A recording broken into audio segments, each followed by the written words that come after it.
Well, aloha! What's up, everyone? Welcome to a special late night presentation. Normally I'd be doing truth in movies, but I didn't have time to finish up my breakdown of Men in Black, so that's postponed till next weekend. So I thought I'd do something in its place, in its stead, and talk about one of my favorite subjects, which is Old Testament stories of the Bible, specifically the Tower of Babel. That's kind of what I wanted to focus on today. I have an alternative view on the Tower of Babel that I thought I'd share with everyone. What's up, everybody in the chat? I see Cat Van Do, Enigma Bodies, Zombie SG. Good to see everybody in the chat. Ruthie, hey, what's up, Ruthie? Ruthie says, hey. Charles Riston, what's good? Good to see. Wow, so many people showing up. I wasn't sure how many people would even want to watch this late. It's like 8:30 where I am. But anyways, real laid back. I'm totally got the chat pulled up right now. Let's start off things by, I want to ask a question. What happened to the Tower of Babel? I'm sure you guys are familiar with the story, right? That like in the Old Testament, it's not just in the Bible either. The whole Tower of Babel motif is seen, from region to region, nation to nation, culture to culture. They all have their different names for it. But essentially there was this tower that was built allegedly by humans, and the purpose was to reach God, to build a tower so high up that they were going to reach the heavens, and that there was contention amongst humankind, and that they weren't satisfied that God should live way up there in another world and we should be stuck down here. So that's sort of the gist of all of those stories together. Wow, lots of people are jumping in. I'm surprised. What's up, everybody? So anyways, what happened to it? What do you guys think? I'm in the chat right now. If you have an idea, what do you think happened to the Tower of Babel? Just whatever first thing that comes to your mind. What do you think happened to it? I mean, obviously we don't have it any longer. Right? Obviously it's gone wherever it is. It's supposed to be this huge, massive, typically it's portrayed as what they call a ziggurat, which is basically, typically it's sort of portrayed like this one right here behind me, sort of a circular tower type structure. Sometimes it looks more pyramidal in structure or whatever. But what do you guys think happened to it? Where is it? What happened? This was supposed to be like the largest, biggest structure ever built ever. Think about this. We have ruins from ancient Greece and like Maya civilizations and all these different civilizations that have left their mark, that we still can go there today and at least find little pieces of it. So what happened to the Tower of Babel? Anybody in the chat got any ideas? Let me see. What's up, Commander Hector? Good to see you. Good to see you. Ooh, I got Thai Plasma Apocalypse says God destroyed it.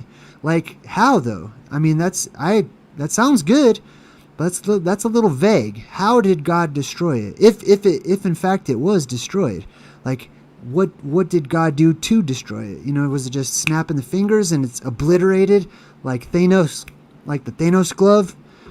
Or, was it broken like is typically portrayed in tarot cards and stuff like that, right? God flicked it with his finger. Right on, I like that.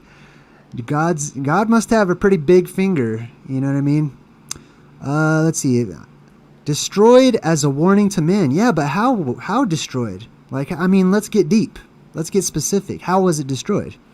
Right? Supposedly, the people walked away from it, says Jema Barker. I like that. That's right along what the Old Testament actually says. They just left it alone. Like, the Bible doesn't even say that it was destroyed at all. So where is it, right? It got buried. Ooh, that's interesting. Chaos Machine says he thinks it got buried. Let's see if I missed anybody. Oh, what's up? Good morning in Sweden. Good morning. God knew humans in space is a bad idea. That's funny. All right, what else we got here? I'm skipping through. Let me make my chat bigger. I got this tiny little chat. Hold on. There we go. Oh, the stones were reused. Okay, I like that. So, I mean, that makes sense, right? It's plausible. Ancient Dark Space Program, right? What's up, Tiffany Vinci? Good to see you. I like your little cartoon picture. It's a mountain now. Ooh, I like that one. That's my favorite one so far because that's more in line with my actual theory. I'll share my theory with you in just a bit. Was it historic or metaphoric? Or metaphorical, right? Interesting. Could the pyramids be related? I think so, Jacob. I think you're onto something. Let's see. Zombie SG says the tower is somewhere we have not been yet. I like that too. That aligns with one of my own theories as well. It was reused. Let's see, anything else? Any other? The Colosseum is the Tower of Babel that's buried. Ooh, that's extremely creative. I really like that one. That would be awesome if we could like it's the biggest mud flood building. The biggest mud flooded building is the Colosseum. If it was the Tower of Babel, like just the top of it, it kind of does resemble something like that. Let's see. Oh, LVK has got a big old comment. Hold on, let me pull this up here. Oh, hold on. Let me move my comments around. Where's my comments? My comments are... Where are my comments? There it is. For POW. Now, how do I put that in front of the stuff here? Let's just scooch it. I don't know where to put it. Right there? Yeah, sure. For POW. Oh, don't do that. Hold on. I'm messing it up. I don't mean to mess it up. Hold on. Comments. Live chat. For POW. For POW. I hope this works. There we go. Okay, cool. LVK says, Jay, I think there was more than one of these towers. They were evenly distributed around the plane. People built them too tall. Something went wrong and started a chain reaction that caused a meltdown. Okay, interesting. I need to put that... Hold on, let's shrink this down a bit. Scooby-Doop. There we go. All right, that's much better. I'm happy with that. All right, cool. Interesting. Next up. Katrina Kempf. What if it was really Mount Meru? Hit the nail on my head. Why don't you? So yes, that is definitely my theory. That is my working theory as of right now. Oh, Freya says, is this live? Well, let me help you out. Freya, this is super live. Your comment's right up there on the screen. It's totally live. So welcome. All right. Yes, totally live. Anyways. So just an impromptu live stream. My theory is that I've mentioned this many times before, that many of the modern places that we have, place names, historic names for mountains and regions and even nations and stuff, that they were borrowed from original places where tribes once lived, where those people lived before they actually settled, when they were all nomadic in nature, before they settled down and decided, well, this is going to be our new place that we're going to stay. Because in many of these ancient myths and legends, various types of god figures and all of their religions and beliefs and myths and stuff, every time across the board, that god figure scattered his own people or her own people, or however you want to see it, right? Scattered them. He brought them all together into one spot, and then every time there was a diaspora, there was a scattering of the people, so they all became nomadic. At least those who were from the land of God, or from the Holy Land, right? Or the land of peace, or Jerusalem, or Egypt, or Babylon, or there's many different names for, I believe, this original particular place. You're super welcome, by the way. Oh, what's up, Sage? You're up late. Dang, Sage is up late. What's up, Sage? Thank you. All right, cool. So let's jump into... Hold on. I'm just still... Oh, yeah. Pablo Pinheiro says, I'm interested in language, so this topic is one of the most important for me. Sweet. Well, if you like language, as do I, then we're going to jump into learning some stuff. So let's look at the word Babylon, right? Now, see this part right here, this O-N? This is a suffix. A suffix is it's a little addition that you put onto the root of a word, or the main word, right? A suffix goes on the end. So it's a little addition at the end of a word. A prefix is an addition at the front of a word, right? So even like the word prefix has a prefix, and it's the word pre, which means to come before, right? So something that is fixed before is a prefix, right? At least, so this one right here is a suffix, basically, and this means of, basically, like pertaining to, of, or of the. So we have to ask ourselves, we have to find the root here. If we want to figure out what Babylon actually means, we have to find the root. We can take this part and just toss that.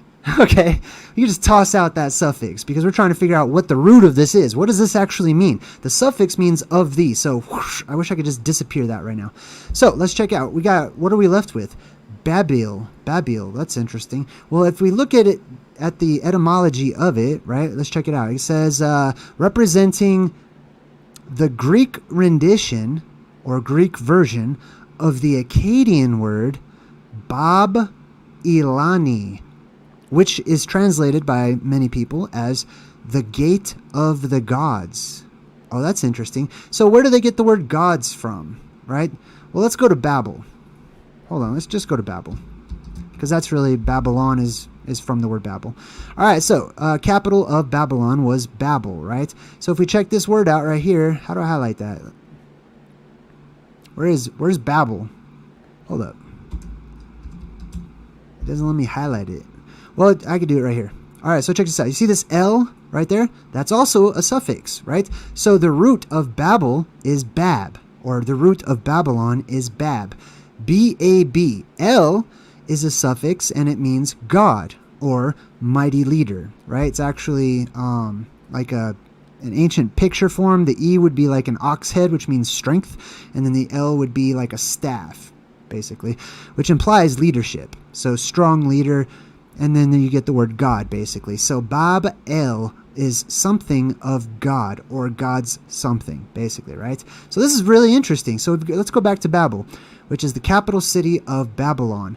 I'm not in the chat right now, just so you know. Oh, hold up. Somebody just joined. Mystery School. Oh, I like that. That's cool. Welcome to the Good Vibe Tribe. Let me scoot you over just a bit here. There we go. All right, cool. So Babel. This is the root of Babylon, right? It just means somebody. Babylon means somebody from Babel, or somebody from the something of God. So we got to figure this out. It says now a ruin near Hila in Iraq. Okay, interesting. I could see how they would say that, right? So let's see. It says from Akkadian Bab-Ilu.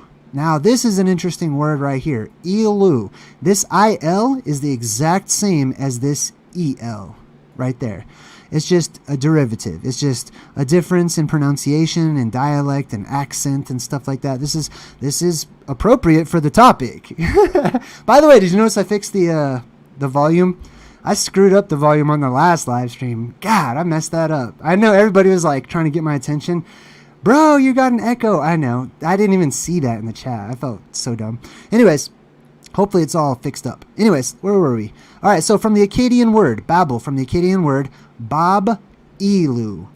Okay, so let's focus on Ilu. We'll get to Bob in a minute, right? Il means God. U, this suffix right here, just means of. It's the ancient Phoenician letter, or Proto-Indo-European, not Proto-Indo-European, Hebrew, or Proto-Hebrew, or whatever you want to call it, Old Hebrew. It's the Vav, and it's a connector.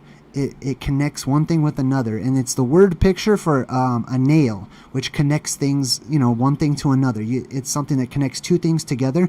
In the old language, the Vav was like a tent peg that was seen as connecting the ground to the tent canopy. Or if you want to look at things on a larger scale in our world, the Great Vav is that blue beam that shoots out of Mount Meru and then separates as it gets close to the firmament up there, and it's seen as connecting the earth to the sky, which is what the people were allegedly trying to do with this tower, with this Tower of Babylon. Good to see you. Thank you so much, Mystery. Thanks for joining and your support. All right, hold up. Let's get back to this. From the Akkadian word Bab-Ilu, so of God, something of God. Oh, gate, right here. Boom. Gate of God. There it is. All right, cool. So they say Bob means gate. Okay, I get that. I'm gonna share with you my own little interpretation, because that's kind of weird to me. Okay, if you study these ancient languages, especially Phoenician and Paleo-Hebrew, I don't see... okay, let's check this out. B, this letter B right here, just going to take my word for it, or you can look it up if you want to. The letter B is bait, and it means house. Okay, so basically in this ancient word, we've got bait, we've got a filler vowel, or a vowel that probably didn't exist originally, and then we've got another bait. So house. So how does that equate to gate? How does it equate to gate? I don't get it, right? I don't get it, Dan. I don't get it. I don't get it, Big Dan. Anyways, I'll tell you how. Okay, so a house and a house, a B and a B. This is also the name Bob. You know what I mean? Like this could be Bib, Bob, Bub, all kinds of stuff, right? Because this is just a filler vowel. This is to force a dialect. This is to force you to pronounce it in the way that they want you to pronounce it, basically, so that they don't lose their language, which is exactly what happened during the Tower of Babel episode. So, BB, house, house. What does that mean? Well, it's repetitive. So, just like if you said Jesus was Lord, Lord, that means he is the Lord of Lords, right? Just using a biblical example, since that's the kick that we're on. So what is house, house? That means the house of houses. Or you could say a temple, right? That's the house. That's God's house, right? Now, God's house, which is the house of houses, is, in my opinion, in my research, according to my research, Mount Meru is the plasma volcano located right here, baby. Check that out. Hold on, let me zoom in here. Scooby, let's go on a trip. Alright, so anyways, here's the House of Houses right here. Pow. This is Mercator's Arctic map of the North Pole. This, as you can read right here, says Rupes Nigra et Altissima, which means rock, dark or black rock, that is extremely tall or high. I'm just interpreting this how I interpret it, okay? So an extremely tall tower of rock, basically. This is the tower. I think this is the Tower of Babel. That this is Babel, or the house of God, or the temple of God, or, biblically speaking, the seat of God, the throne, the place where the throne of God is, the resting place of, quote unquote, God, right? Now, I'm not wanting to debate who God is and stuff like that right now. But I will say like this, if what people in the old days referred to as God, when they saw this massive, huge blue beam of energy, this column, this pillar, this rod explode out of this black volcano and touch the sky and disappear and spread out, and it looked like Odin hanging on a tree, or Jesus sacrificing himself, or the phoenix spreading its wings, or the Irminsul touching the heavens, or whatever you want to say, right? I could see how people would call that God, especially if the second it appears, it changes all life on earth, and everything and all manners of normalcy were forever changed until the next cycle, right? So let's get back to this word over here, Babel, right? So the house of God, or the temple of God, Babel, boom. So it's my belief so far that this place right here, let's just zoom out. This place right here, this land that is no longer at the North Pole on any modern map, or most modern maps. I've never seen a modern map that has it, right? And as a matter of fact, this area seems to be off limits, okay? If you look at the modern maps and stuff like that, if you try to look at this area on Google Earth or whatever, they can't decide if there's ice there, if there's water there. It's all blurred out. Try to go to northern Greenland or any of the related nearby areas. They're all blurred out and off limits and stuff. Something's fishy. Something sneaky's going on. Hey, what's up, Rachel VK? I see you in the chat. All right, hold on. Let me catch up in the chat. Just real quick. I see all kinds of people trying to get my attention. So I'm just looking for the highlighted. Scooby-Doo. What do we got here? Raven Fox says, I can listen to you babble all night. Mwah. Well, thank you. That's very kind. I accept the compliment. Who else we got? We got Sage helping out with the website. Appreciate you, Sage. Dylan Lawhorn says, this is why I love Jay. Super appreciate you, Dylan. Tiffany Vinci says, we love your research. Awesome. Look into Quebec. Oh my God. What's going on in Quebec? I'm just kidding. I have no idea. Like, that's super vague. Give me a little more. Give me a little more. Look into Quebec. Okay. I hear you. Missy Moho says, I love your presentations. Keep up the great work. I found you through Kelly Coffee. Hey, shout out to Kelly Coffee. Let's see. Makes sense. Thank you, Jama. Skibidoo. All right, cool. I think I'm all caught up. Hold on, let me see. Zulu1. What's up, Zulu1? Much love right back to you. Construct Investigator says, Yahweh. Oh, I'm not going to. No, that's a whole presentation. I love that you're asking this question, and I have all kinds of thoughts on that answer, on my response to that, and my research. I love that topic, but we're going to have to save that one for another time, because that requires way more time to explain. Plus, it's sort of a detour. Ginger. No, she's not talking to me. All right, that's about it. Let me jump back into my little presentation here. All right, so let's go back to the Tower of Babel. All right, so we broke down what does Babel mean. So, and I also am saying I believe that this area was once called Babel, and then it had divisions to it, okay? And that this plain in the middle was once known as the land of the shining light, or the land under the light of the moon. Because in my cosmology, the moon is a structure that is attached to the firmament, which is like an inverted dome that projects an image down into our sky.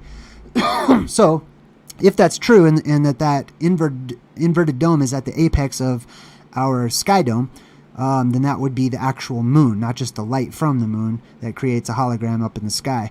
Tawab, what's up, Tawab? Good to see you. Joshua Adams, thank you, man. Joined. Let me get that down. Well, that's interesting. All right, sweet. Hold on. Let me pretend. Pay no attention to the man behind the curtain. Eric Kopf says, JayDreamerZ. Oh, there's 4 corners of the earth, Mount Meru. If you cut a pie into fourths, you get 4 corners right in the middle of the pie. Armies coming from the 4 corners of the earth. Yes. Very good. Excellent. So we're on the same page. All right. What else we got? Let's see. Okay, I totally agree with you, Freya, and my sound is still messed up? What are you talking about? Help me out. Sage, what are you talking about? My sound's messed up. Thank you for telling me. But, like, give me a little detail. Because I thought I fixed this right before my live stream. I spent quite some time trying to fix it up. What's it sound like? Let me know. I mean, I do have the mic a little close. Do I have that same reverb sound? There shouldn't be an echo or anything like that. So, I'm going to give like 10 seconds. If there's a problem with the sound, I haven't seen anyone else say that. If there is, let me know. I go in and out of echoing. No. Don't let me know if it's good now. I haven't done anything. A tunnel? I sound like I'm in a tunnel? Double audio? Okay, thanks for letting me know. Okay. What the hell? Hold on. Let me try to fix this real quick. Audio input. I've only got one thing there. Let me check the settings. One moment. My microphone is right there. Oh, that's interesting. How about this? What if I do this? Okay, so I've just made a change. Let me know if you hear any difference, good or bad, or nothing at all, after I said I made that change. Let me know. Just hopefully we can get this fixed up real quick. I appreciate you guys letting me know. All right, I'm gonna try to find the common denominator of what everyone's saying. All right, so I see double audio from Sage, but I also see that my audio is good. I see that it's good now. I see, let's see. When I switch screens, sometimes it only does it during super chats. It sounds better. Better. I'm getting a little better here. Oh, Construct Investigator. Thank you so much. Super appreciate you.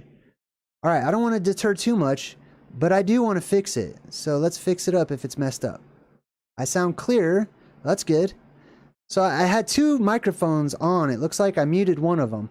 So as long as you don't hear that double echo sound, I'm gonna press on. So thank you so much for your help, and high five. We just fixed it together. Teamwork. All right, cool. I'm gonna stick the comments behind me too. Hold on. How do I do that? Let's do that real quick. Don't worry, I haven't lost my mojo. I'm still in it. I'm still excited about it. But thank you for helping me. Full pow! Look at that right behind me. All right, cool. Now let's shrink it a bit so we can still read it. Booyah! Perfect. That looks professional. I like that. All right, cool. Thank you, everybody. Hey, super thank all of you for letting me know and for being a part of the team, helping out. All right, let's jump back into the presentation. Now, I'm going to jump out of the chat real quick so that we can all get caught up and stuff like that. So, we're talking about the Tower of Babel, the Tower of Babylon, right? So, what happened to it? That's still the question, right? If the Tower of Babel is this place right here, then there's a couple of options. One, it's still there and it's been hidden on our maps. right? That some people know it's there, but they've just taken it off the map and it's being hidden, but the land itself is still there. The second option is that it is underwater, that the waters kept on rising and rising and rising, and all this land went scoop underwater. I tend to believe that it's underwater at the moment. Now, I believe that the day is coming when this water will get lower and lower and lower, or eventually be removed altogether during the depressurization of the atmosphere. 313 people watching. Oh my God, high five to all of you. All right, cool. Now let's jump back to Tower of Babel. All right, so the gate of the gods. So it stands to reason that if this is an inner earth entrance, right? If this is the entrance into, if this is a plasma volcano, this very high black dark rock, I believe it is a plasma volcano. I kind of think all volcanoes are plasma volcanoes, just not at the moment. One day they may be. But anyways, if this is a plasma volcano, and if it is a cavernous inner earth system, then tradition says it would be the largest one of any volcano or opening or gate into the underworld, right? That there is. Now, this is also Olympus. Mount Olympus. Did you know Mount Olympus was also destroyed? Right? Mount Olympus was the gathering place of the gods. It was a tower of the gods, a meeting place of the gods. It was a gate, a transitional place from the earth to the heavens of the gods. And it was also destroyed by a thunderbolt, which is how it's depicted in the tarot cards of old. Let's check out some more etymology real quick, because I like that. So if you look in Arabic, this is the letter B and then the letter B again, just a little different version of it. It says usually considered borrowing from Aramaic, Baba, which means gate in Aramaic, right? See how there's these two B's and there's no empty filler. There's no vowel that's an empty filler between them, but there is a suffix that they added onto that, right? So the house of the strong house, or the temple, basically, is how I interpret that. From Akkadian, Bab-um, or Babim, almost the same thing, particularly since the Arabs living in tents did not need doors. Okay, so it's talking about how it's a gate. This right here is the gate into the inner earth. It's also the gate, or the place where you can depart into the heavens, upwards, right? Taking Jack's beanstalk, taking the elevator of the gods. I don't know what you want to call it. The glass elevator, the, the portal that takes you up, the tractor beam that lifts things up into the sky, etc., right? So you can go up or you can go down right there. What else we got? Let's check out the book of Genesis. Let's jump into the old Bible. Now, this is from Genesis chapter 11. Now, the book of Genesis talks about the garden. The word Genesis, the root of that is gan, or gen, which means garden. Interestingly enough, right? Genon means of the garden. And then genon oz means of the strong garden, basically. So the whole book of Genesis going all the way back to the original garden. It also implies things like life and stuff like that, because this is where life comes from. In my theory, according to my perspective, life in abundance, energy, positively charged energy, I should say, because life also comes from above, but that tends to be negatively charged. So evil drops down from above and goodness comes up from within the earth herself.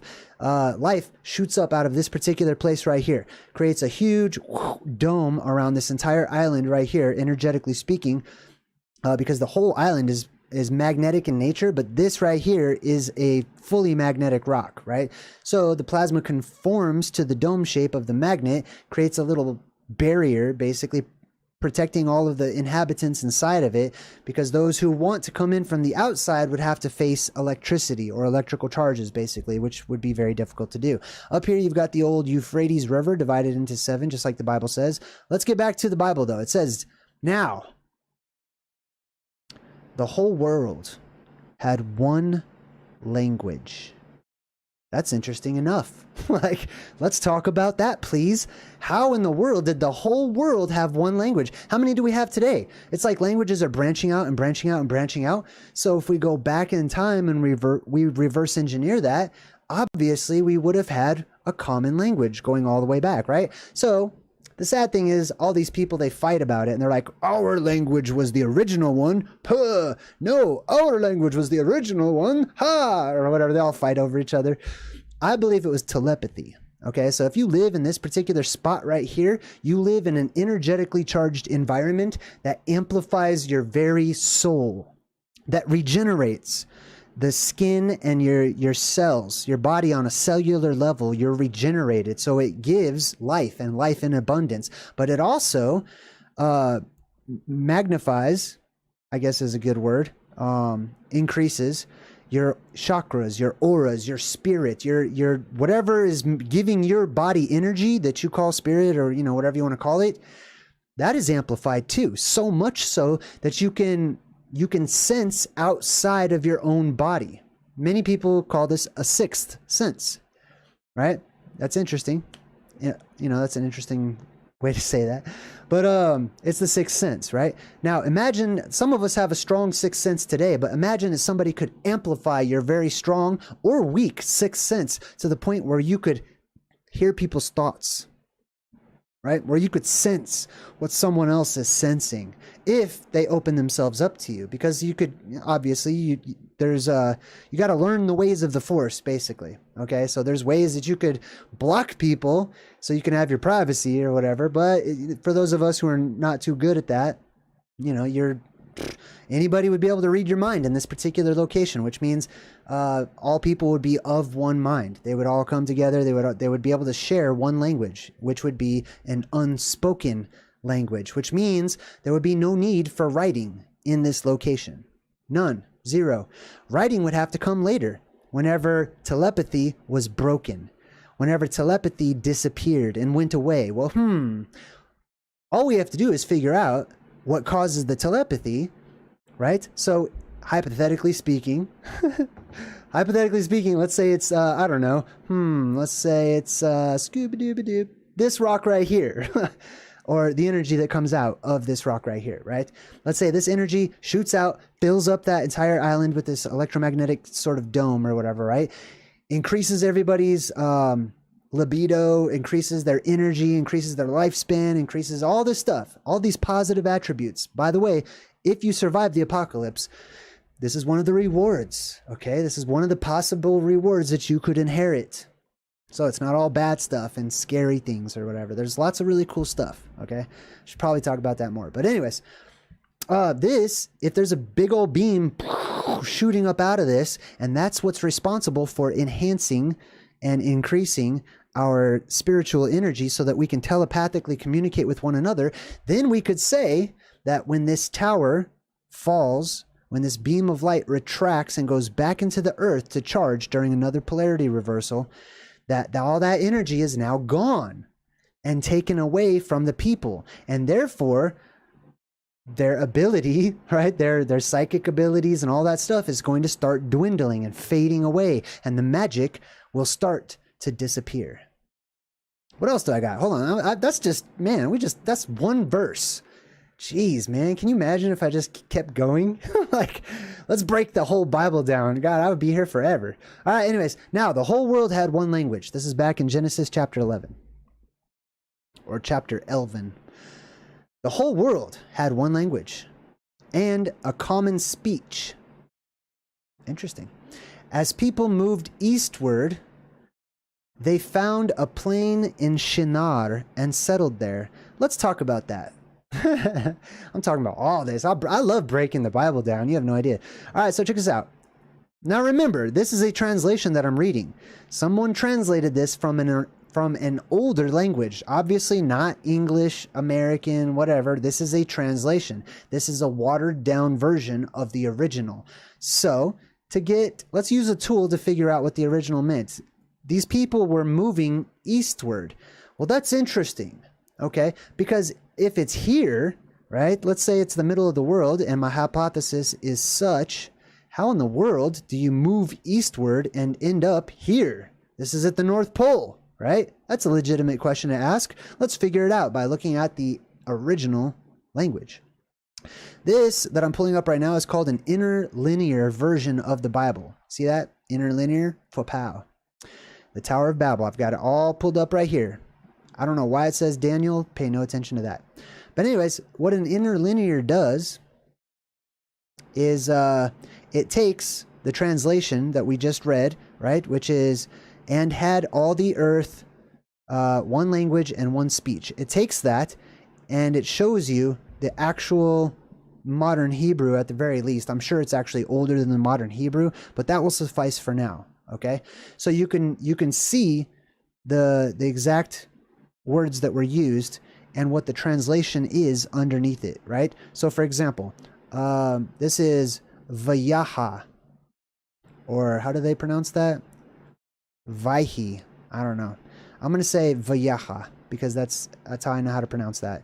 Vayaha kol haaretz.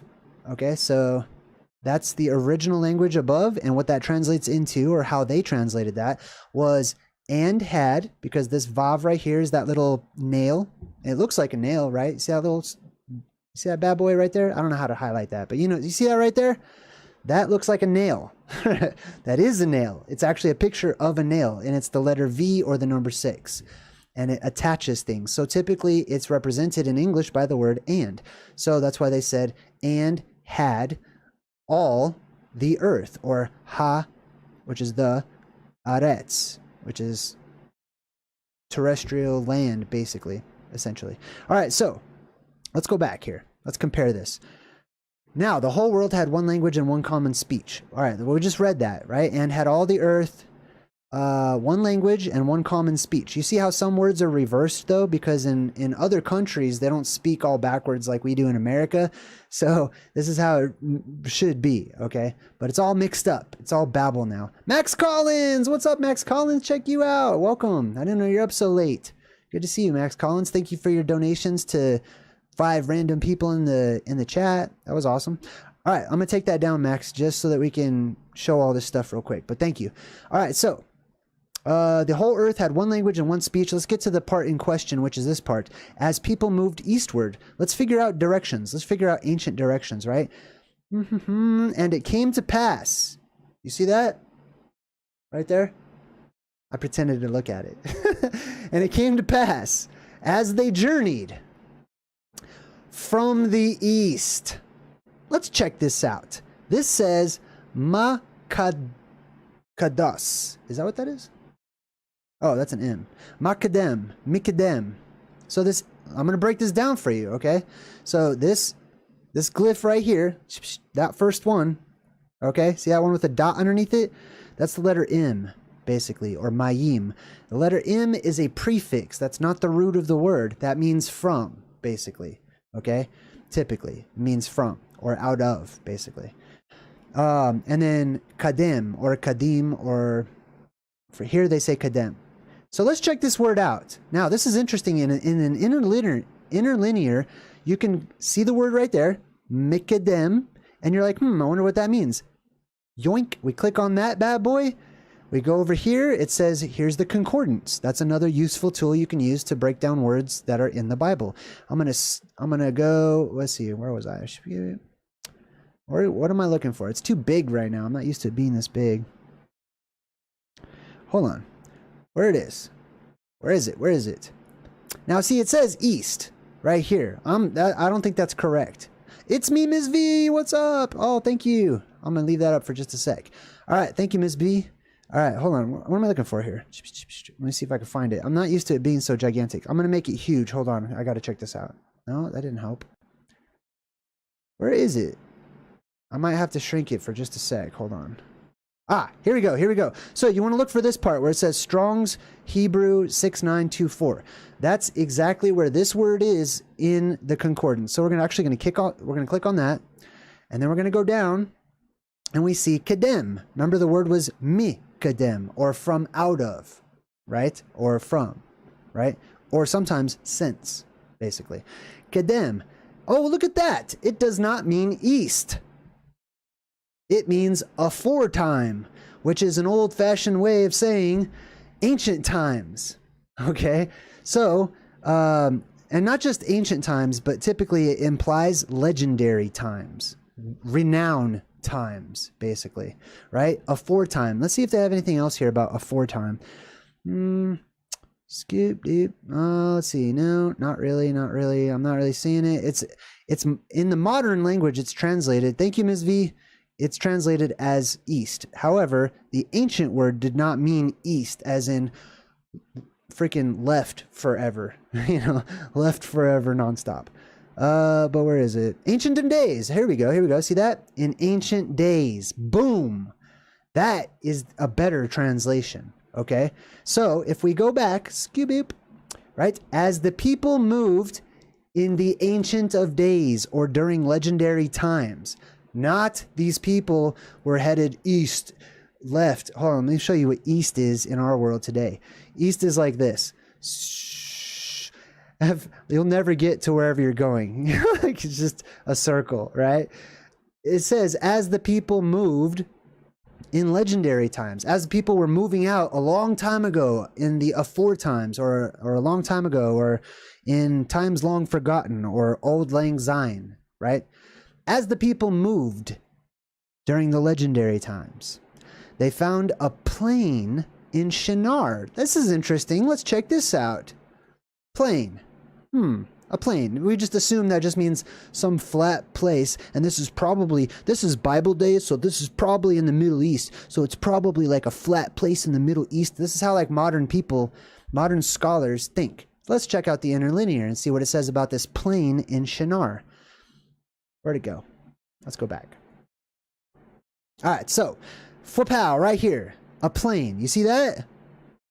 This word right here, bika, b. Kof, Ayin, and He. So, Bika. Let's check out what that means. We're going to do the same exact thing, and we're going to click on Bika right here. I'm going to scroll way down because it's gigantic right now. And Strong's Hebrew 1237. We're going to click on that. Boom. And we're going to find out what it really means. Oh, would you look at that? It's not just a flat land, it's a valley. Let's go back to the Arctic map here. Oh, look, do we have a valley? Let's just double check. Let's double check our work. Always double check your work. We do. Check that out. Mountains all the way around, which means all this land in the middle is Bika, or a valley. Hey, Lou, just chilling. What's up, dude? Me too. Oh, wow, there's a bunch of people watching. That's cool. Welcome, Lou. Welcome to the Good Vibe Tribe. All right, so where were we? Let's check out what else we got here. We don't need this one anymore. All right, a plain. So we figured out plain actually means valley, or can mean valley, right? As the people moved in legendary times, they found a valley in Shinar. So that's really interesting. I'm going to break this down without having to go through it and show you guys all that stuff again, because you can do that on your own if you want to.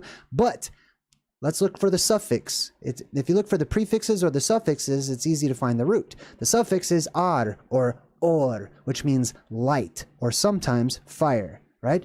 So something of light. Shin. Well, this word sometimes in the ancient languages was pronounced with an sh, as in shh, but sometimes it was not. Sometimes it was just pronounced with the regular old s sound. Sin. Now, Sin was the goddess of the moon, or sometimes the moon itself. Sin. It's actually where that comes from. Or that's part of where it comes from. But anyways, in the old languages, sin did not mean like to do evil, okay? It meant the moon. Or, by extension, the light from the moon, which shines, right? Shining light. Valley of the shining light. Fwa pow. Boom. Valley of the Shining Light. Beautiful Awakening. $7.99. Thank you. Wow, that's super. I like your little butterfly. Let me put that up there. All right, cool.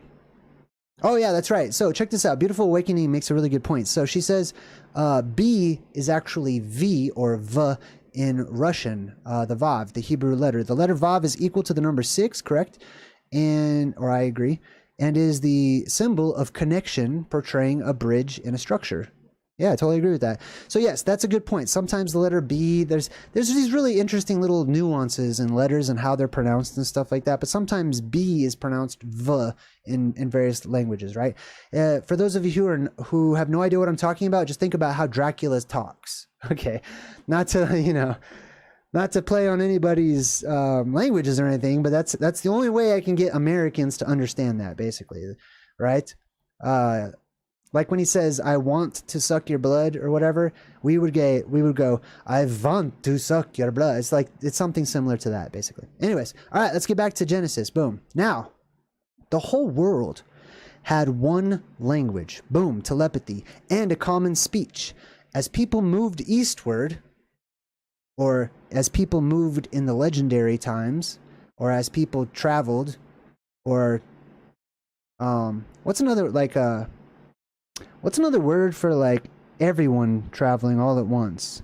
I don't want to say exodus because that means to leave or whatever, but they're all traveling all together, basically. An entire tribe, an entire nation of people all traveling together, right? Not as people, like some people, as a huge, massive amount of people moved in legendary times. They found the valley of light, of shining light, basically. I'm going to take that down. Thank you so much. And they settled there. So pow, they stayed here. They saw the sign. They saw the light of the world. The wise men followed the light. They saw the light burst out of the earth. They went there during the time of darkness. They settled in this area, which had huge energetic properties and was very beneficial place to live. All right, then let's go back to this. Then they said to each other, "Come, let's make bricks and bake them thoroughly." They used brick instead of stone and tar for mortar. Now that's an interesting little note. Right? Why, like, who cares? Like, you know what I mean? Like, why is that important? They used brick instead of stone. So what that implies to me is that stone was typical and using brick was atypical. Why? Could it have something to do with the energetic properties and the heat and stuff that's given off by this particular structure right here? I think so. Let's go back. They used brick instead of stone. That also reminds me of a prophecy that Adam gave to one of his children. He passed it down to his firstborn sons, and he told them the world would be destroyed by fire and by water. However, there's a problem. I don't remember which one comes next.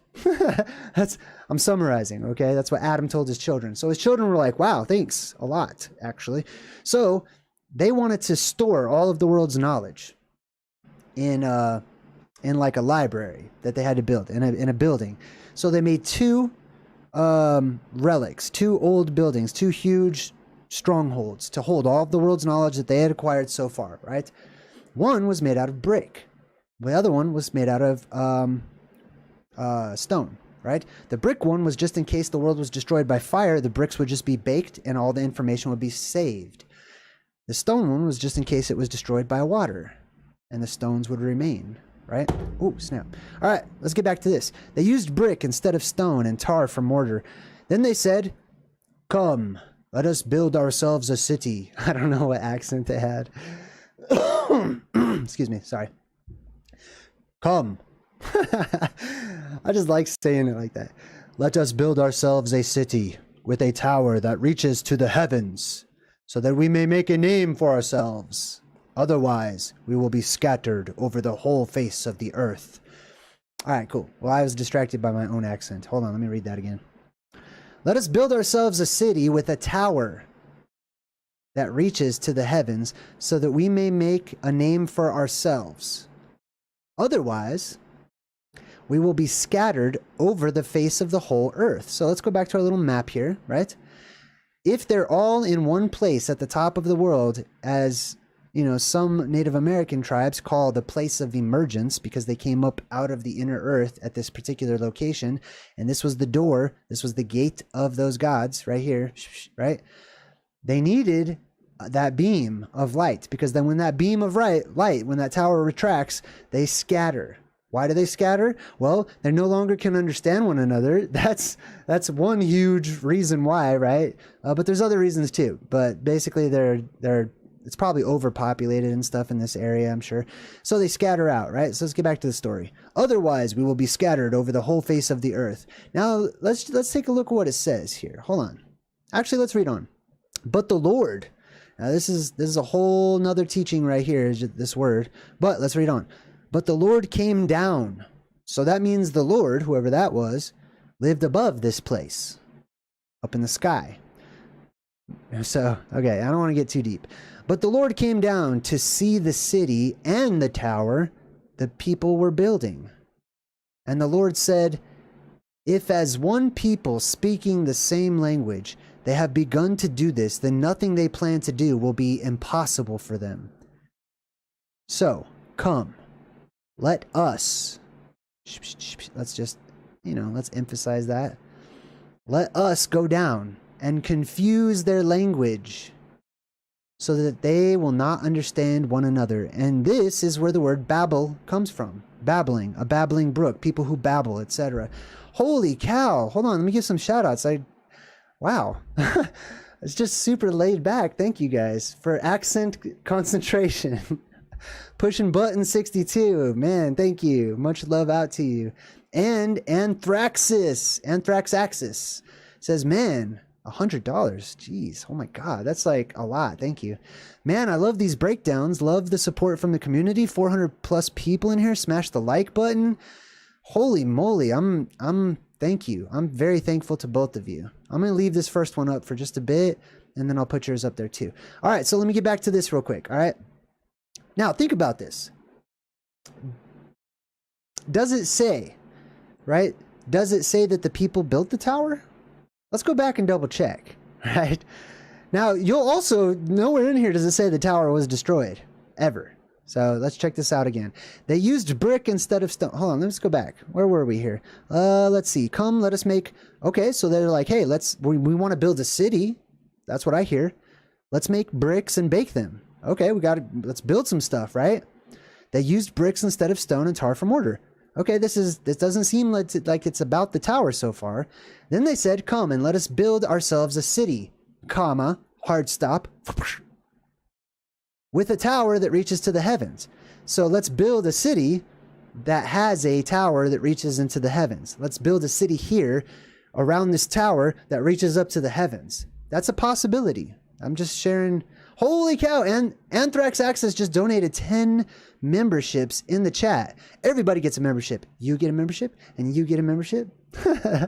You guys got me in a great mood tonight. Thank you. All right. Thank you so much to Anthrax Axis, who just donated 10 random memberships in the chat. Let me go back up to, I'm going to put your donation up there too, because that was humongous. Thank you so much. Wow. All right. Let me jump back into the presentation here. So, did they build the tower? Possibly, but also possibly not.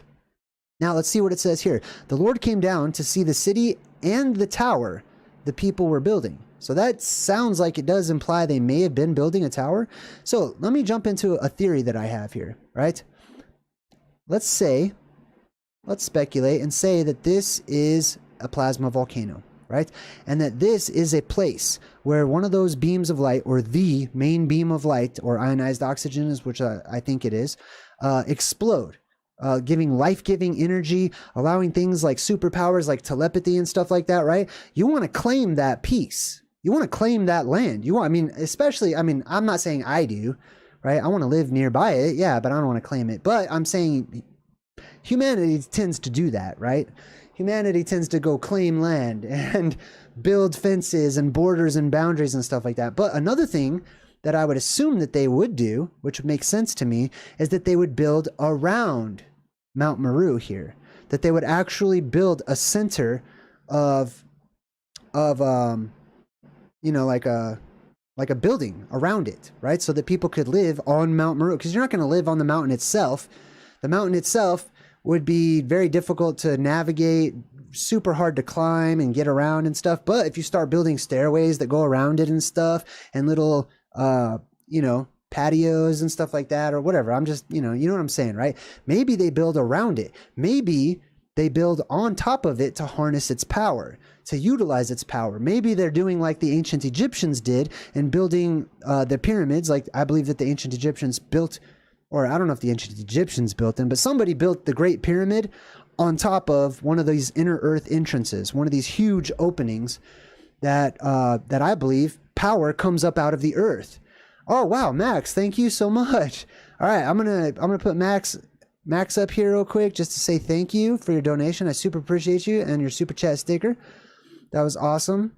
All right, so I believe that people built the pyramid as as a way to harness the energy that comes up out of the earth during certain times, right?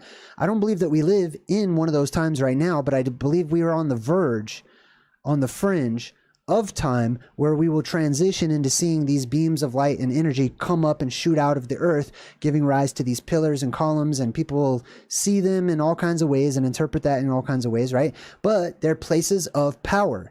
Cathedrals are built on top of cavernous systems, places of power. Pyramids, which means light on the inside or fire on the inside. London, high five to London for pow. Means fire on the inside or light on the inside or energy on the inside, you could say, right? And then it stands to reason that they built the king and the queen's, little bedrooms, if you want to call them that, inside of the Great Pyramid, you know what I mean? So that they could have certain people who are approved or voted on or whatever you want to say, go in there, lay down and bathe in this inner earth, virile energy, whatever you want to call it, right? Basically to live forever, right? So it stands to reason that they would do the exact same thing at Mount Meru, that there would be, people would, I'm sure there was all kinds of drama involved if that's true. All right, let's get back to the story though. So the Lord came down to see the city and the tower that the people were building. And the Lord said, if as one people speaking the same language they have begun to do this, then nothing they plan to do will be impossible for them. Come, let us go down and confuse their language so they will not understand one another. This is today, okay? Basically, or this is about to be today. So the Lord scattered them from there all over the earth. That is called the diaspora. That's called the dispersal. That's called poof, be gone. Like, that means get out of this land. Go spread out. All right. So this is what happens. And they stopped building the city. Does it say they stopped building the tower? No, sure does not. They stopped building the city. Interesting. So that implies the tower remained, right? That's so funny when I hear people trying to correlate all this with the Middle East, the modern Middle East, or whatever you want to call it, the desert or whatever. They're like, oh, we might have found the Tower of Babel. Really? Did you really? Because you know how big the Tower of Babel is? Or the freaking this right here, you know how big that is? Well, it says on here somewhere. But Mercator, who made this map, says that it was 33 French miles. Which you might as well just say 33 miles, right? So this right here is 33 miles around. That's an entire city. Like my whole city, maybe bigger. And then imagine how high up that goes if if the base of it is 33 miles around, right? Nah, you didn't find any ziggurats in the Middle East that are 33 miles in circumference. You know what I mean? That take 3 days to walk around. I don't think I've ever heard, personally, anybody ever finding a relic like that or a ruin like that. 33 miles around. That's the circumference of this rock right here. Now you can take that measurement and you can figure out how big the rest of the island is, which is fun times. Excuse me. All right, let's go back. Thank you guys for your donations. I'm gonna take that down. Yes, the original 33. Rachel makes a good point. I believe that 33 is a reference to, boom, Mount Meru. I believe that's a total reference to that. That's the place where you can survive. I know there's a lot of people on the internet who are like, it's the 33rd parallel because that's the safest place on Earth. Alrighty. I don't know. You might want to check the history along the 33rd parallel and look at all of the, isn't the Grand Canyon on the 33rd parallel? Let me look that up before I start talking trash. Hold on. What parallel is the Grand Canyon on? Fapow. What does that say? 36? Okay, close enough. But still, the Grand Canyon is a huge crack in the ground where it opened up. So I'm not saying that's a super safe place. But I do believe that that's a place where energy, those beams of energy come up out of. They don't just come up out of Mount Meru. Keep that in mind, please. Okay, this is the best place. This is the biggest place. This is the biggest place where the inner earth energy shoots up and touches the sky. There's lesser places all over the world. There are people settled in those places and developed places of the pole. They gathered around the pole and they called them strong poles or polos or polis. or the polises, or metropolises, or metropolises, basically, right? All right, so let's continue on. Where were we? That's why it was called Babel, because the Lord confused the language of the whole world. So this is interesting. If it was the whole world, that means that, or that implies, that all of the world's people came from here, or at least our relatives, our ancestors came from this place. And then they traveled outward and they went island hopping. Fa-pow. Some went this way. The people that lived on this quadrant probably went over here to Grokland and then into Greenland and into America. And this is actually the story of, what's that religion? The people that live in Utah. I get blanks sometimes. I forget what they're called. The Mormons? Yeah, Mormons. So this is what the Mormons say. Okay, they also have their own little story of the Tower of Babel and stuff, and they came down into America, which is up here on the map, basically. Look how close that is. All they got to do is go across the Euphrates and go right over there, and boom, you're in America and you're Mormon. Good job. All right, anyways, so where were we? Let's get back to the Bible here. Are we still live streaming? Let me check. Are we? I just want to make sure.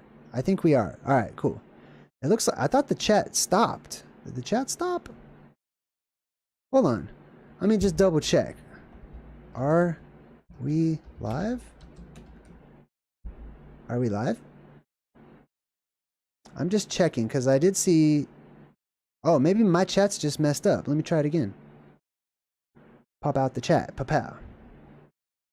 All right, let me just see. I've been having weird technical difficulties lately. How many qubits is that? Oh, we're good. I think we're good. All right, cool. I'm going to pretend like we're good. Please give me a thumbs up in the chat if we're still good. I super appreciate it. And we'll continue on. All right, let's continue on. So from there, the Lord scattered them all over the face of the whole earth. This is the story that people, this is the diaspora. So inversely, think about it, right? If people were scattered from this location, right, kicked out of the garden, you could say, right? Which was also, by the way, eastward in Eden. Think about that, right? And they went off southward or outwards towards the rest of the world, right? Towards the furthest, most outer portions of the world.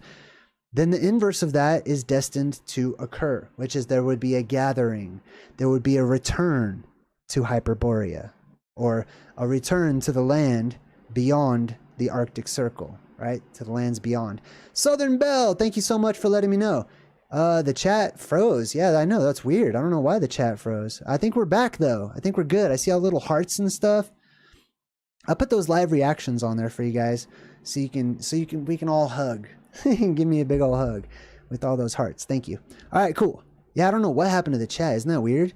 Ooh, maybe it's the Illuminati. Or maybe it's them. I'm just kidding. I don't know. Maybe it's me, dude. I'm not the best at computers, but I'm learning. All right. Anyways, I think I'm done with this concordance.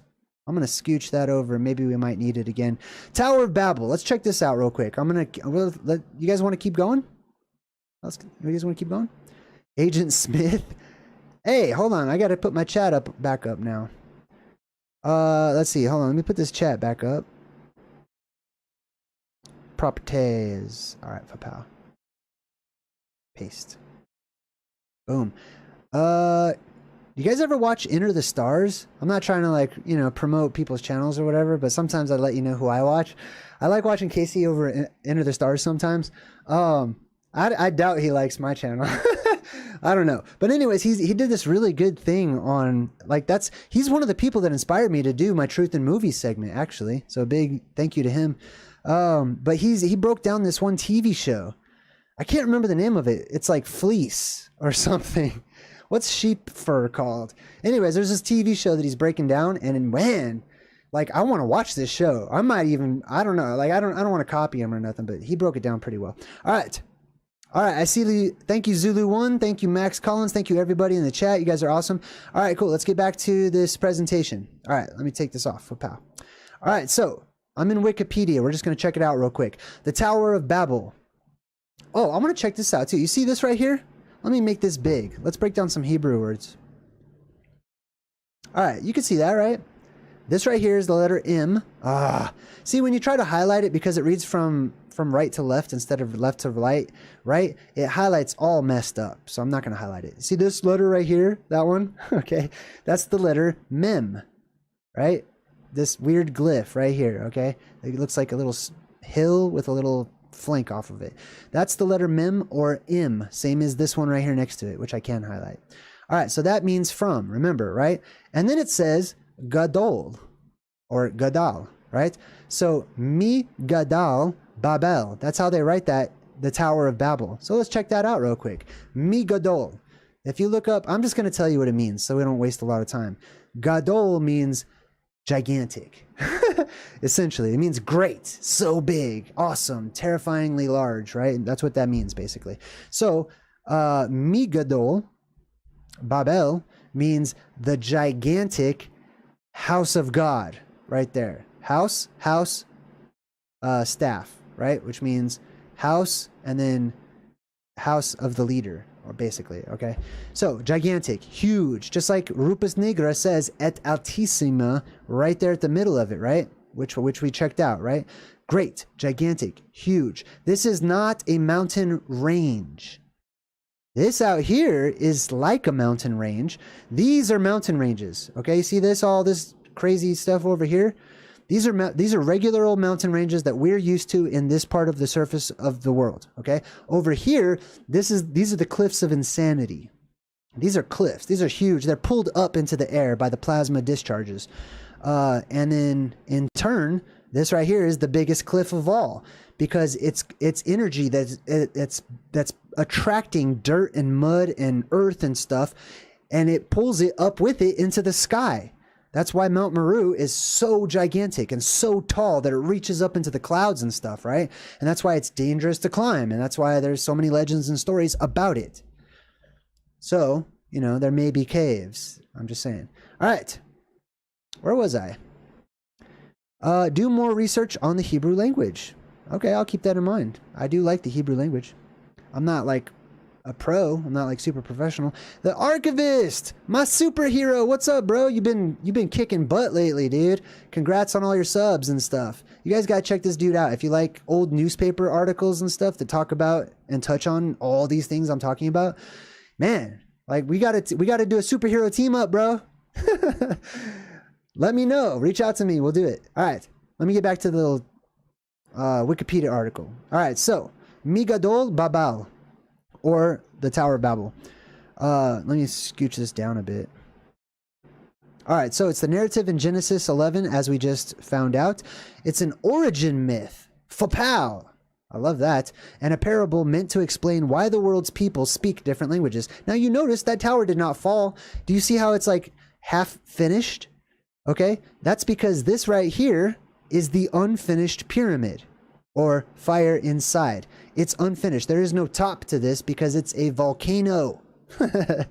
In my opinion, in my humble opinion, and according to my research, this is where I am personally so far. Okay, you don't have to agree with that, and if you have a different idea, that does not mean I think you're wrong, and I want to debate you or anything. It just means I'm just sharing, just sharing what I see with you. That's all. All right, it's a parable meant to explain why the world's people speak different languages. This tower was not destroyed, okay? This tower probably sank into the ocean. Now, is it possible that some of it broke off? Like some of the actual physical Mount Meru was so tall and stuff that whenever that beam of energy that was pulling all of that earth together and creating it when it retracted, that the weight of it alone caused the tower to break and fall? Yes, I think so. I definitely think so. But is it underwater? Is the rest of it underwater? The trunk of Yggdrasil, the tree of life? Yes, I think it is at the moment. But the way will be prepared for us, or for some of us. All right, and the parable meant to explain why the world's people speak different language. You're babbling. That's what they say. According to the story, a united human race speaking a single language and migrating eastward, or in ancient times, comes to the land of Shinar, which we talked about. Hold on, I want to actually point something out. A united human race. Let's think about this and apply this to modern times, right? This is in the middle of the world. This is, I believe, the place of safety. Many people ask me what's the safest place during the apocalypse? Is Arizona safe? Is Australia safe? You know, no, none of those places are safe. Inside that mountain right there, according to every legend I've ever come across, is the safest place in the world. Inside this mountain, you cannot die. So that automatically makes it, by default, this is Cycros Cave. This is the cave of Zeus. This is the cave of saviors. This cave is energetically amplified to such a degree, at the very least, when it's full of that blue beam energy. Okay, possibly when it's not. But that's how strong the energy is. Your cells regenerate. You cannot die in this cave, the legends say. Okay. What'd you say? Unite says, I'm going to climb that. I'm going to climb and do a barrel roll, and it ain't fun to stop me. Don't try and catch my fate. All right, that's funny. All right, let me get back in here. So imagine, the point I want to make is that, let's say, I don't know, let's say the world goes to crap. I know it's hard to imagine. Let's say the world's terrible. Like at some point, way, way in our future, right? That the world sucks and everything's upside down and it's full of evil and bad stuff and there's an apocalyptic event because of that. I don't know. Hey Max, thank you again. Let's just speculate and say that happens, right? And then, for some reason, there's an exodus, or people all around the world, all of these different places, which represent all the different various countries and regions in our entire world, and all of the world powers and stuff, right? Which, by the way, I speculate on World War III and what it might be about. It might be about this right here, okay? Just possibly. Thank you so much, Max. All right, anyways, let's say you have all these people that return to Hyperborea. They're going to be of every religion, every race, every color, every ethnicity all over the place. It's not going to be, oh, the Hebrews, or oh, the Mexicans, or oh, all black people, or all white people, or whatever. No, dude. This is why those utopias in the movies are showing you such a mixture of all these different races and all these different colors and stuff, is because we're going to return to one. Okay, this whole place is, you better get used to it. Okay, if you want to come, if you want to be there, in my opinion. Okay, and it's very possible that even though it starts off, all these people, they gather here from all around the world, all these different, and this is what they show you in the movies too, all these meeting places that are sort of like utopias and stuff. They start off a mixture. Now, is it possible that over time they adapt to their brand new environment and they change all collectively? Yeah, that's totally possible. But just keep in mind, okay, it's not about race. It's a race to get there, but it's not about colors and stuff like that. We're all one. We're all going to return to being one. We were separated, and therefore we turned it into different colors and different, nationalities and different languages, and everything's different. But all those differences will change when everything is flipped right side up from the upside down world that we live in right now. Right? Anyways, where was I? Let's get back to this little article. All right, cool. So, united human race, speaking a single language, telepathy will be restored. I know a lot of people really want their language to be the language of the world that will be restored. I believe it's going to be telepathy. Chaos Machine, what's up, dude? Let me put you up there. Thanks for all you share, Jay. Much appreciated. You're super welcome. I'm excited to see your name in the credits. All right, let me jump back up here. I'm going to take that down real quick. Migrating in the ancient times came to the land of Shinar. They agreed to build a city and a tower, possibly, depending on your translation, with its top in the sky. Okay? No mountain, like, that we know of. No modern place in the modern world has a mountain that touches the sky. So people will write this off in the modern, and they'll be like, oh, that's just symbolic, like, it's just really tall. That's all. No. Okay, the Himalayas don't touch the sky. They go up there in the lower parts of our atmosphere. They don't get up there past the stratosphere and stuff like that. This mountain did and will once again. Hold on, let me see. We got Victor Garcia says, any idea what happened to Brian Austin Lambert? Yes, I do, but you're gonna have to Google that one, buddy. Not, no offense or anything, but that's too much. It's off topic right now, and I don't really want to get sidetracked. Your research is exactly like his. My research is similar to his, but not exactly like his. And he thought that you stretched a bit. Yeah, I do stretch way further than he does. Or he did. Yet you're still here and he's gone. That's totally right. And thank you so much, Victor. I appreciate your support. You could totally find all that information on the internet too, by the way. And plus I've talked about it in many previous videos. All right, so let's see. Where was we? Yahweh. Let's talk about Yahweh. All right, so the Old Testament God, Yahweh, observing their city and tower confounds their speech so that they can no longer understand each other and scatters them around the world. So what happened? That blue beam of energy retracted, went back down inside of the earth. That dome of energy, that mini dome. Like, have you guys ever seen that show Under the Dome? The Stephen King, or read the book from Stephen King, Under the Dome? That's a mini dome inside of the earth, which has a larger dome inside of it. So at this land at the North Pole would be an energetic field, or the Ouroboros, of electrical current that's spinning around, because this energy is shooting up and it is spinning around, just like you know, the Ascalpulus or whatever it's called, or the staff of Hermes, etc. Right? It's all spinning because it's energy, and this is how energy moves. It spirals basically, right? So it creates this dome of energy that protects this entire island, or Eden, etc. And boom, where were we? Oh, and then it goes down, right? So imagine they're populating in there, right? So they're inside of here, incubating, populating, all that stuff. And then the energy goes away. They all start speaking different languages. They no longer can communicate telepathically. A hunger starts to develop because they're not energetically amplified. People start feeling maybe sluggish and tired. And all of the modern effects that we have that are amplified in the modern world start to make their appearance over time. You know. I would assume it wouldn't just happen instantaneously the moment that beam goes away, but I imagine it would be a noticeable change over time, right? Maybe like years, I'm just guessing. I don't know. All right, let's get back to it. So let me make this a little bit smaller. All right, so some modern scholars, have associated the Tower of Babel with known structures, notably Edemenanki, a ziggurat dedicated to the Mesopotamian god Marduk in Babylon. Let's check this out. No. Like, hold on. Let me show you a picture of this thing.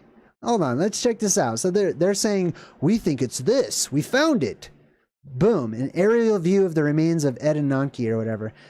Here's some trees. I can see those off to the side. I know this is not 33 miles in circumference, right? This is not it, in my opinion. Okay. Was it a structure? Yes, it looks like it was a structure. Okay, but was it the Tower of Babel? I doubt it. All right, let's get back here. Where was I? All right, here we go. So some modern scholars think that they found it, right? A ziggurat dedicated to Marduk in Babylon. I'm sure it was. While the archaeological record is incompatible with this identification, makes sense, many scholars believe that the biblical story was inspired by Edenanki. I disagree with that, but that's okay. A Sumerian story with some similar elements is told in Enmerkar and the Lord of Arata. All right, so then they give the biblical description here. These are all just cartoonifications, as you can tell. Obviously, if you built a tower that was like the Leaning Tower of Pisa and super skinny, like eventually physics is going to kick in and it's not going to be supported. You can't get too high up, right? Anyways, so let's skip the biblical account. There's other ones too. Etymology, I'm going to skip the etymology because I feel like we did a pretty good job on that. Wow, 478 people watching. Bunch of night owls, huh? What's up, everybody? What's up, all you brand new night owls? Should I just do my videos later at this time? This is the time I'm normally... Can you tell how much energy I have? This is when I start waking up. It's in the middle of the night. What is it, like 10 o'clock where I am? Anyways. All right, let's continue on. The origin of languages, blah, blah, blah. We got themes. No, we're going to skip on that. Authorship. No, we're going to skip on that. Comparable myths. Here we go. So comparative mythology, just like we've been breaking down, right?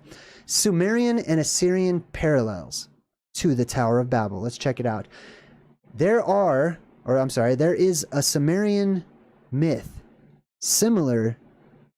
I want to comment on this picture too. I want to comment on all this. I love all this ancient weird stuff.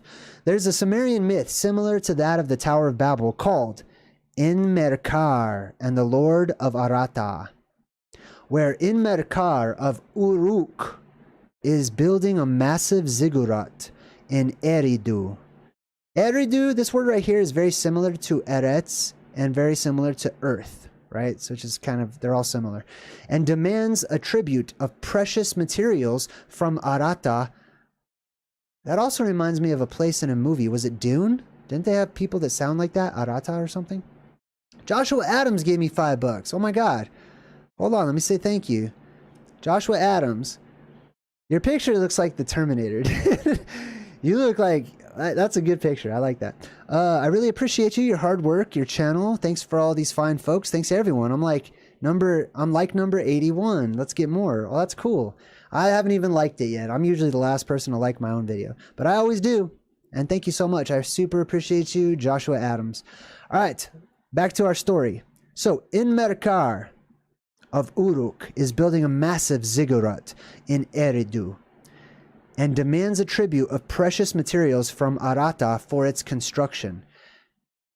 At one point, reciting an incantation imploring the god Enki to restore, or in Kramer's translation, to disrupt, the linguistic unity of the inhabited regions, named as Shubur, Hamazi, Shumer, Uriki, or Akkad, and the Martu land, the whole universe, the well-guarded people. That's interesting.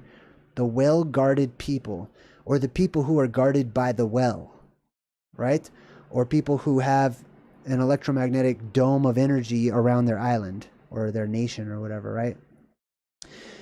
May they all address Enlil together in a single language. So that's super interesting. My personal belief so far about Enki is that Enki is the beam that shoots up out of this. Okay, that beam goes by Atlas, it goes by Jesus, it goes by many names. Okay, not to hurt any feelings or whatever. And I'm not saying your religions are all wrong or nothing. I'm just saying this is my perspective.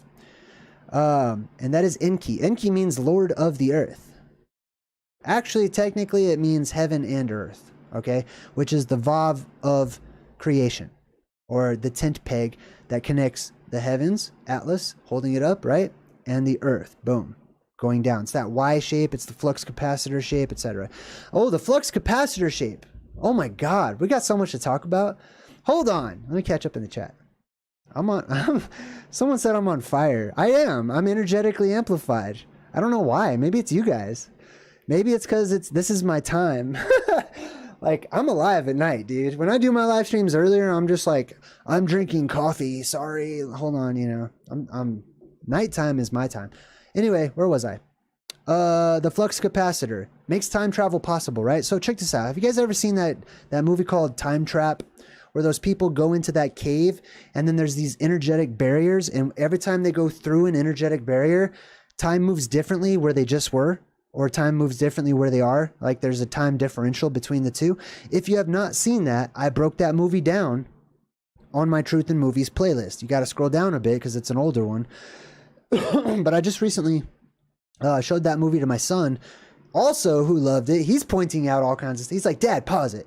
I got to tell you, like, so fun. Anyways, yeah, so this is the flux capacitor is where this actually is. It's a physical place. It's the Vav, it's the Y in the sky, whatever you want to call it. And where it touches the earth, this is a place, the time cave, basically. If you go into this cave, like I said, you cannot die. So all those people on the outside of this cave, right? Way outside towards the southern reaches of the world, they're all going to be smaller in stature compared to the giants who will live here. They're all going to have shorter lifespans, etc. And time's going to go by super fast for them. While you're in the cave, chilling, like enjoying life for what seems like, a few days to you is going to be years and years and years to these people on the outside, because you don't keep track of time like they do or anything, and you're not aging, right? You could spend 50 years in that cave, come out, go off into Asia up here or something, meet some locals who you knew before, right? But they would look like old people. You'd be like, wow, oh my goodness. And they would look at you like, oh, you haven't changed. They'd probably touch your face and stuff. They would be amazed, right? Because there's a huge time differential when you start getting closer to these energetic sources or places of power. All right, where was I? Let's see. So, boom, we got these different. Okay, so in addition, a further Assyrian myth, history, dating from the 8th century BC during the Neo-Assyrian Empire, bears a number of similarities to the later written biblical story. There's a Greco-Roman parallel. Let's check out Greece and Rome. In Greek mythology, history, right? Oh, before it disappears, I want to give another shout out to Anthrax Axis. Huge donation tonight. Thank you so much. I like your little picture there too. All right, thank you so much. All right, let's get back to the little presentation. In Greek mythology, much of which was adopted by the Romans, I want to talk about all those. There is a myth referred to as the Gigantomachy, or some people might call it the Titanomachy. The battle that was fought between the giants and the Olympian gods. I guess that would be the Gigantomachy. Maki just means like war, basically. So the war of the giants, or the giant war, the great war.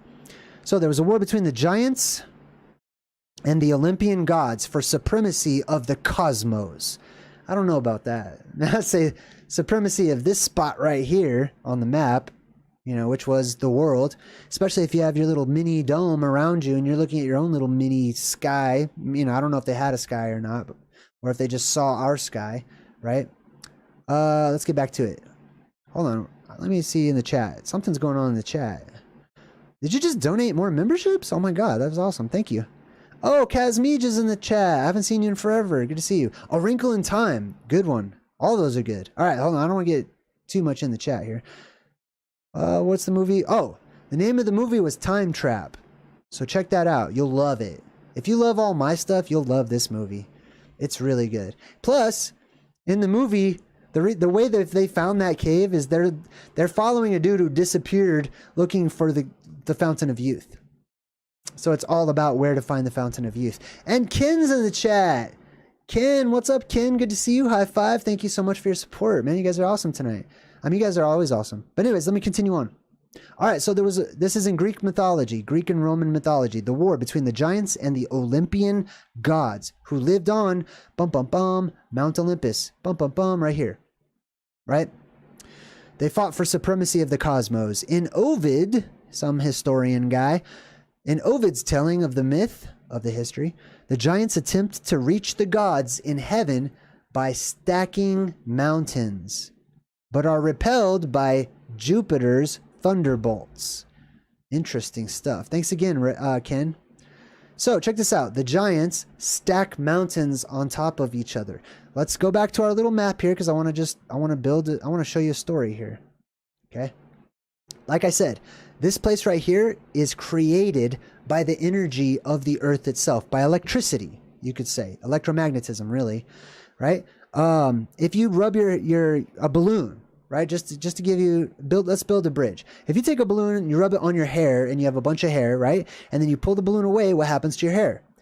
It defies the laws of gravity, as we're taught, and it floats. Your physical hair that has no business floating up into the air, all of a sudden leaves your dome, leaves your head, and it reaches up into it would if it wasn't connected, your hair would fly up towards the balloon. That's what electricity can do to physical objects. It can levitate them. Sand does this. Okay, you can do the same thing. Put the balloon above a bunch of sand, and the sand will jump up off the ground and fly directly up into the air. Now, if you have a really strong electrical current, the mud and the sand and all that stuff that is around this particular place right here, and it stands to reason that it would be muddy if it was sunken and then all of a sudden came up out of the waters, and it would be all muddy everywhere, right? All that mud is there's going to be earth bending at the center of the world as the avatar makes his appearance, and all that mud is going to turn into like types of, just to give you an example, like basalt columns. Basically, this is going to be a huge basalt column type of a deal all the way around the inner earth opening, and it's going to just pull the earth straight up and petrify it. That petrification would be less and less, or the rock would be less dense the further down you go. No, that's not true. I'm sorry. That's if it's being struck from electricity from above. So reverse that. Anyways, it would be less and less the further up you go because the energy is coming up. It's terrestrial energy. But if it's like a lightning strike coming down and it hits a mountain, the mountain would be more dense where the lightning hit it, and then it would be less dense as you go down. So just invert that for this. All right. Sorry, I got sidetracked. All right. So these giants were stacking mountains together. These giants, okay, could have been physical, actual giants. I do believe that physical, actual humanoid giants did exist and do exist, and that they will return in abundance one day whenever gigantism is restored to our world. However, sometimes I believe that people confuse titans and giants and stuff with these other lesser huge beams of light that also surround Mount Meru on that same island and in other places in our world. Okay, they have their own beams of light that shoot up, and they look like they sprout legs and arms and stuff, and they look like huge gods that, you know, stay in one spot or whatever. So these gods, these giants, whatever you want to call them, stacked these mountains up, creating Olympus, essentially, but were repelled by Jupiter. Jupiter is Zeus. It's just a Roman version of Zeus, basically, right? Or Father Yah. Another word for Yah is Enki, just so you know. E-A is how you spell that, Yah. That's also another word that Enki, that's another epithet of Enki. So Jupiter's thunderbolts destroyed this tower, this column. This gives you the broken tower. Just like in the tarot cards, I don't have any tarot card examples right now, but they have the broken tower. And that's what this is. The broken tower, if you look at the tarot cards, it's broken by electricity, right? So what happens is, there's a war, or there's a perceived war between the Kraken or the Cthulhu or what's the name of that monster that's like a dragon that has lots of different heads, and you cut one off and another one grows in its place. That's all the red plasma that comes down from the plasmasphere around our world whenever the electromagnetic barrier goes away during the neutral point of the polarity shift. God, that's a mouthful, man. And anyways, that red, what is that called? Does anybody know? Hydra. Oh, Curry. Thank you. I'm going to leave your comment up there. So the Hydra, right, is the red plasma. It comes down, dragons, fire dragons, all that stuff. It's all spread out because it's coming from an electromagnetic, it's coming from plasma that is wrapped around our world, okay? So it's not a beam. It's just a big old dish that's making its way in. So it spreads out like in a plasma ball. Hey, thanks for my plasma ball, Sage. So totally love it. My son loves it too. We play with it all the time. I use it to teach him stuff. Anyways, and then that is in opposition to the sword, to Excalibur, to the beam of light that is singular, and then it splits into two, or it appears to split into two. It really doesn't. Okay, it really splits into like a bowl shape or like an inverted dome because it's conforming to the shape above it, which is an inverted dome. All right, where was I? So Jupiter throws his thunderbolt, destroys this tower made by stacking mountains from these giants. And here's a quote from Ovid's Metamorphosis. Rendering the heights of heaven no safer than the earth. They say that the giants attempted to take the celestial kingdom, piling mountains up to the distant stars. This is Mount Meru it's talking about. Then the all-powerful father of the gods, or Yah Pater, right? Father Yah, Father Enki, Father Yahweh, etc. Then the all-powerful father of the gods hurled his bolt of lightning, fractured Olympus, and threw Mount Pelion down from Ossa below. Mexico! Let's travel to Mexico real quick. Hold on, let me get it. I gotta remember that. Dude, the second I clicked on that, I forgot. Oh yeah, Hydra. Hydra, water. I gotta remember that. Hydra. Okay, cool. Mexico. Let's go to Mexico. And then, I don't know, we might keep going. I'm not sure. There's a lot to cover.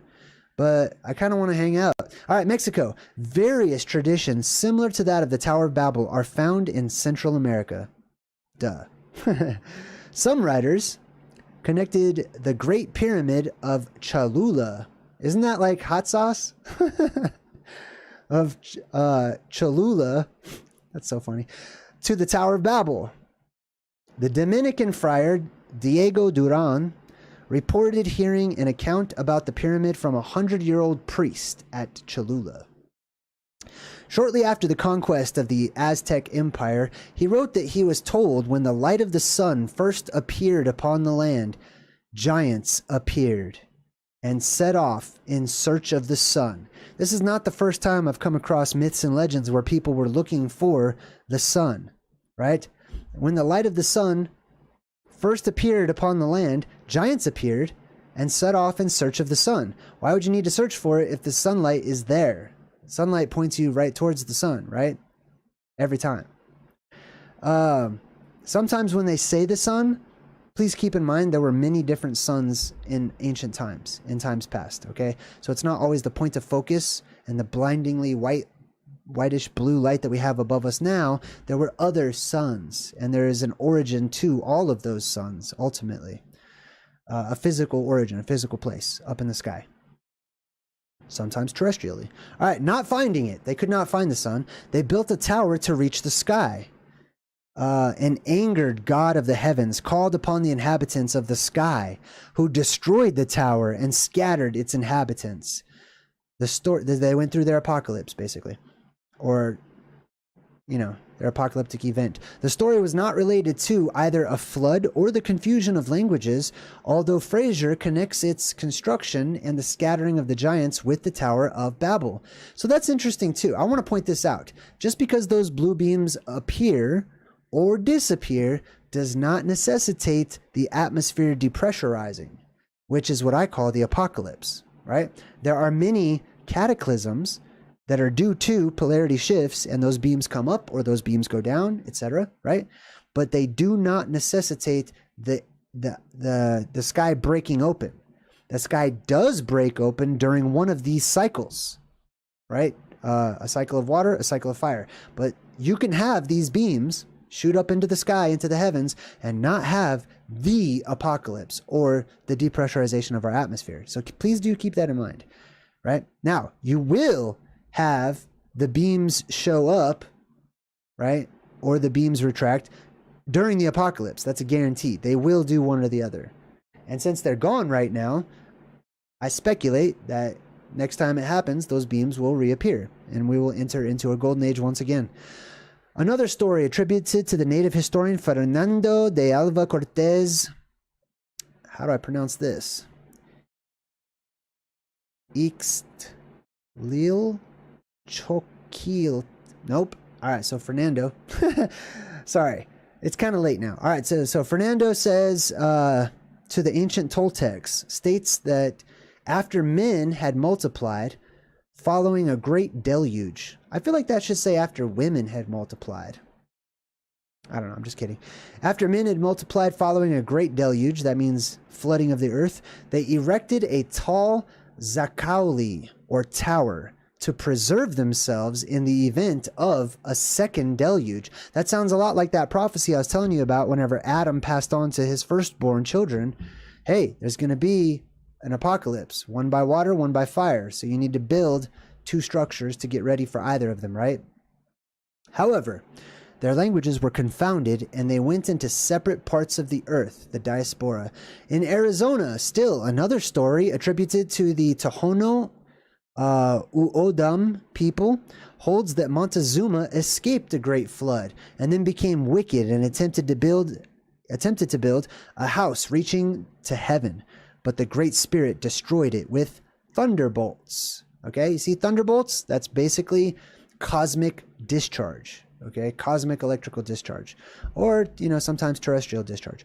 Nepal, in Nepal. This is the root of Nephilim. For those of you who are wondering, this means to come down. Traces of a somewhat similar story have also been reported amongst the Tharu of Nepal in northern India. In Botswana says, according to David Livingstone, another famous dude, Dr. Livingstone, I presume, the people he met living near Lake Ngami in 1849 had such a tradition, but with the builders' heads getting cracked by the falling of the scaffolding. So that would be the dome of our world. Our sky dome falling, breaking off into pieces, and huge icebergs just floating on down and crushing stuff. All right, other traditions. How much more do we have here? All right, this will be the last one, and then we're going to wrap things up for tonight. Other traditions. In his 1918 book, Folklore in the Old Testament, Scottish social anthropologist Sir James George Fraser documented similarities between the Old Testament stories, such as the flood, and the indigenous legends around the world. He identified Livingstone's account with a tale found in Lozi mythology, wherein the wicked men built a tower of masts to pursue the creator god Nyambe, who has fled to heaven on a spider web. Correlate that with Grandmother Spider in the Native American legends, right? But the men perish when the masts collapse. He further relates similar tales of the Ashanti that substitute a pile of porridge, pestles, for the masts. Fraser, moreover, cites such legends found amongst the Congo people, as well as in Tanzania, where the men stack poles, that's interesting, or trees in a failed attempt to reach the moon. Wow, would you look at that? So they're trying to get to the moon, which is directly above the Misty Mountain, Mount Meru. Okay? You know that song that's in, what is it, The Hobbit? I think it's called Song of the Misty Mountain or Song of the Lonely Mountain. If you have not heard that song, oh my goodness. This is that's one of my most inspirational songs. Okay, I got like 2 theme songs. Song of the Lonely Mountain is one.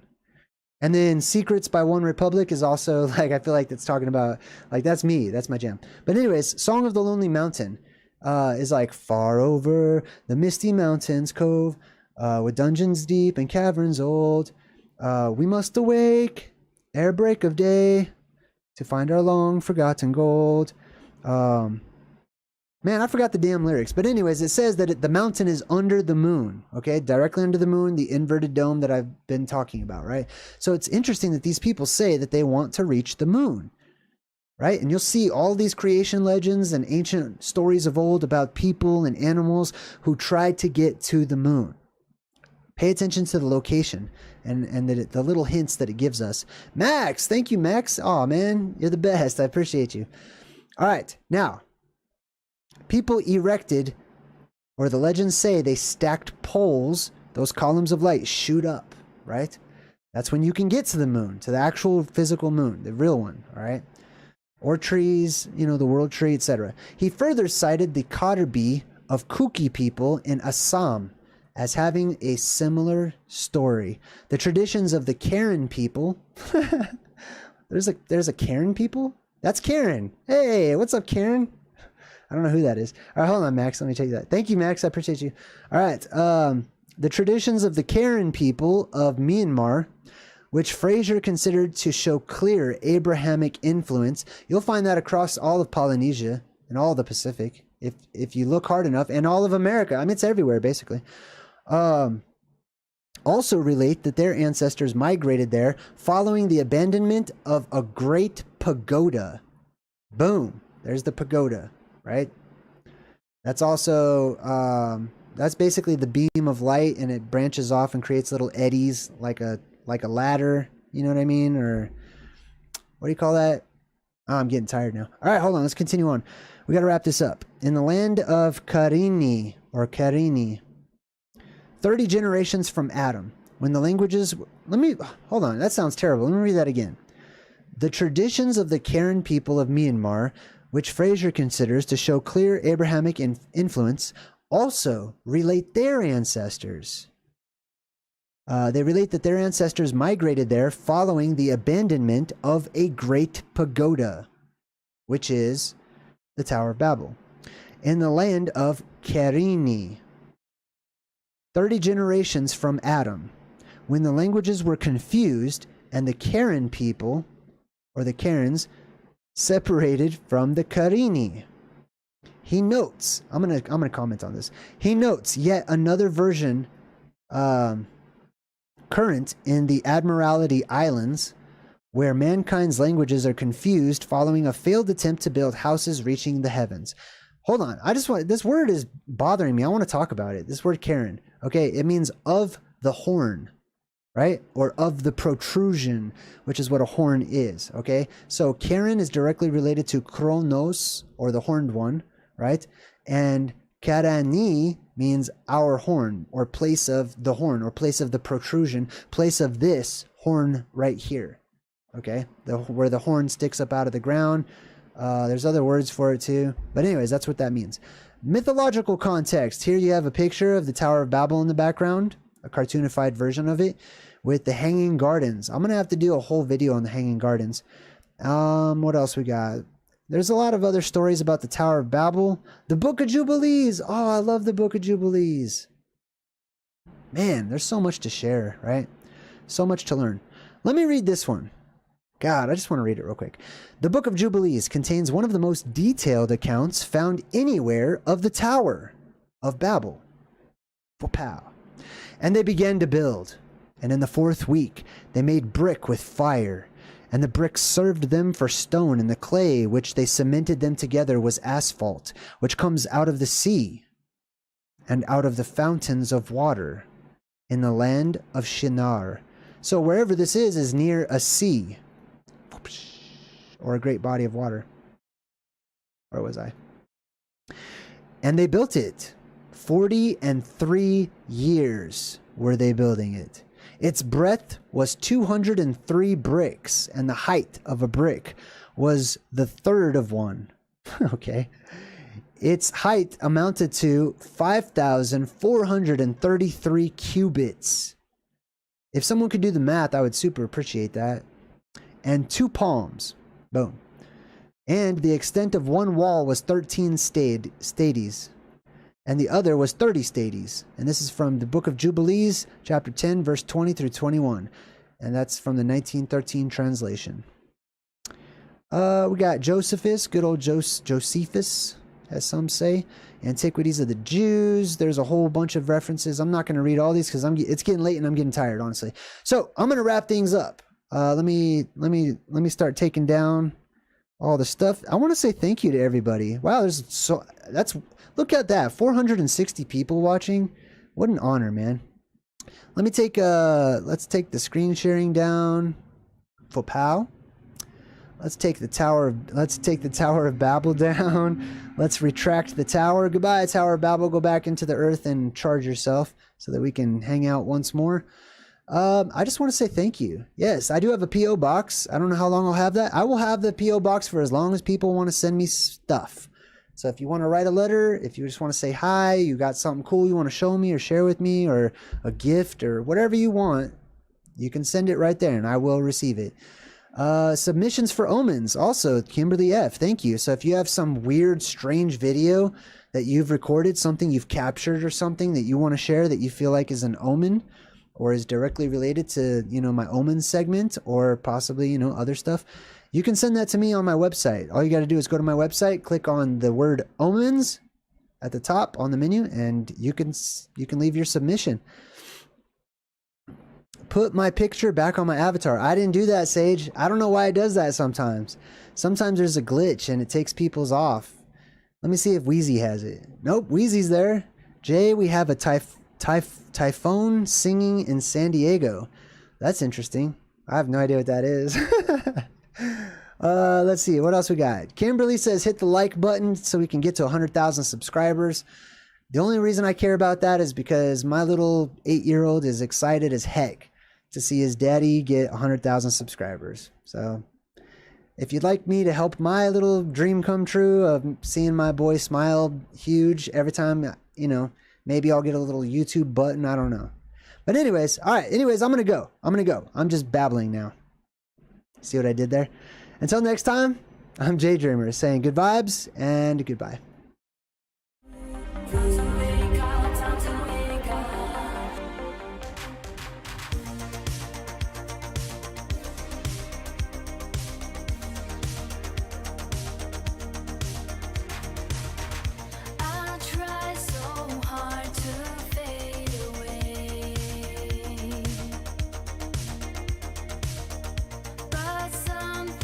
Forcing me to stay.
Come